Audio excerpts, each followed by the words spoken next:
ఏ దేవునికి నీవు మొరపెడుతున్నావో, ఏ హృదయంతో నువ్వు మొరపెడుతున్నావో, యథార్థ హృదయముతో నిజముగా నువ్వు మొరపెడితే ఆ దేవాది దేవుడు నీ ప్రార్థన నిశ్చయముగా ఆలకించేవాడు.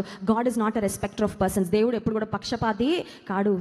యోనా యొక్క ప్రార్థన శక్తివంతమైన ప్రార్థన, ఎఫెక్టివ్ ప్రేయర్. దేవుడు ఆలకించిన ప్రార్థన, దేవుడు విన్న ప్రార్థన ఎందుకైంది అని ఆలోచన చేస్తే అతను మోకరించాడనో ఏకాంతంగా ఉన్నాడనో మరి ఏది కాదు. కానీ యోనా వాడిన పదజాలం కూడా కాదు. ఐఎమ్ షూర్ ప్రతి పదం హృదయంలో నుంచి వచ్చిందండి.